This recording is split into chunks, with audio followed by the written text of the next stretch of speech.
tahun.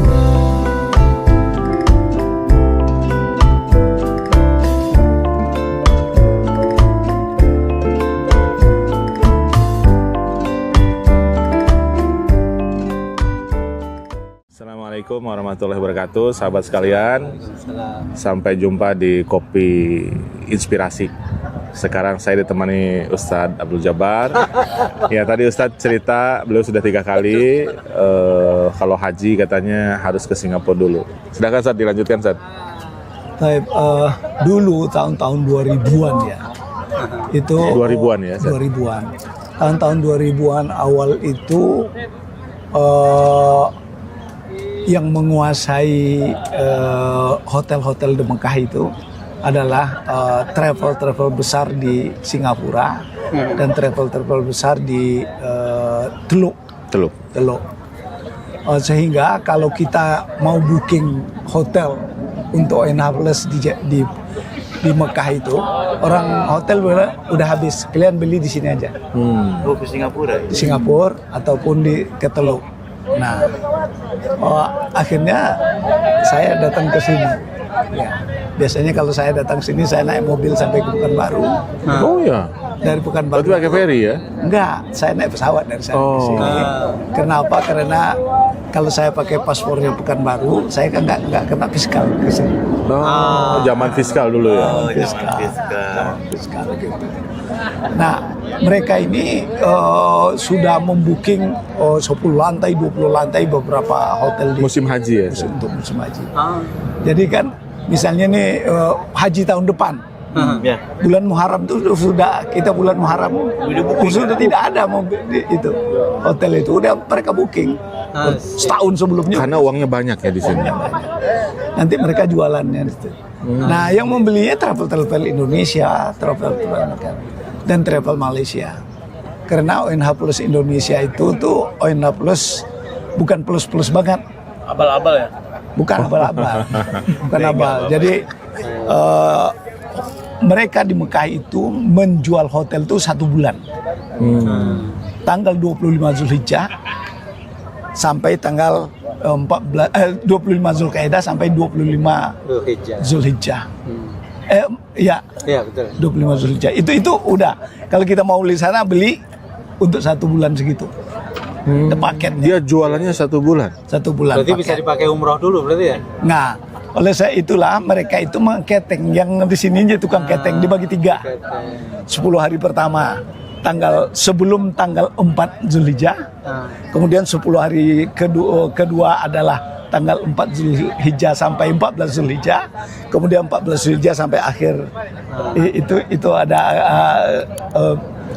harga berbeda. Ya. Harga pertama dengan harga ini biasanya seperempat harga, ini setengah harga yang tengah ini. Nah, mayoritas travel Indonesia itu ngambil ujung ini. Ujung ini. Karena kalau di sini paketnya harus ada 300. Enggak kuat ya? 300 juta per ini baru bisa masuk di sini. Jadi makanya paket kita itu 20 ribu dolar itu segala macam karena ini. Nah, di sini ini yang mahal.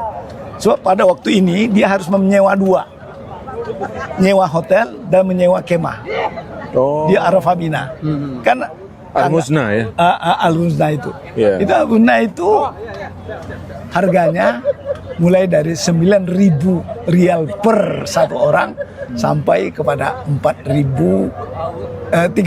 rial. Tergantung dekatnya dengan Jamarat. Nah, maka oleh itu kita nggak kuat masuk ini. Travel Indonesia tuh ya mayoritas ya, mungkin maktur cuma yang bisa, yang kelasnya itu yang itu hampir maktur gitu. Nah, ini yang menyebabkan saya sering ke sini kalau sekarang masih begitu, Ustaz? Nah, setelah perkembangan berlanjut, mereka jualannya langsung ke Indonesia. Oh, dari Saudi langsung Indonesia? Ada orang ke sini, ada orang Teluk, ada orang langsung datang Indonesia. Mereka buat istilah kantor perwakilan di sana. Bukan, kalau ma'rad, kalau apa tuh? Eksibisi. Iya. Nanti pameran. kita beli di situ. Nah, sekarang lebih maju lagi, mereka punya perwakilan di sana. Di Indonesia. Jadi kita nggak perlu. Apa lebih murah harganya dengan dulu dan akan bersaing, kita bisa milih kalau jadi lebih enak ya. Semakin banyak ke dulu tuh. Nah, itulah yang menyebabkan saya datang ke sini. Jadi datang ke sini bisnis terus di Cimahi. Masya Allah. Ini sekarang dalam rangka bisnis juga sekarang? Iya.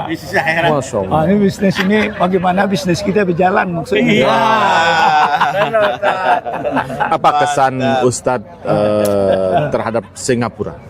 Setelah Ustadz 2 hari ada di Singapura, 2 hari 1 malam. Ya kesannya yang pertama sekali kalau keteraturan pasti sudah menjadi persoalan. Yang kedua ini kan etnisnya banyak sih ya. Jadi mereka mengaturnya dan populasi orangnya tidak banyak. Ya, 3,2 juta. Iya, itu kan sama dengan Kabupaten Bekasi cuma kan Iya, iya. penduduknya. Dan itu negara. Kan? Nah, kita nggak sampai 1 kabupaten kan. Sampai kabupaten. Tentu itu mengelolanya akan lebih mudah. Iya. Lebih mudah itu yang saya. Makanya dia maju lebih Jadi oleh cepat. saya itu kalau perbandingannya, kalau kita membandingkan Indonesia sama saya itu bukan sebuah perbandingan. Bukan perbandingan. Sebuah perbandingan gitu kan. Baik. Jadi kita perlu belajar iya. Perlu Tapi belajar, kalau iya. untuk perbandingan saya pikir tidak tepat membandingkan Indonesia dengan Singapura. Iya. Cuma bagaimana kita bisa mengatur Ya. negara ini bisa teratur seperti ini yang Baik. mungkin yang perlu kita. Sekarang Wali Kota Bandung mungkin bisa ambil beberapa proyek.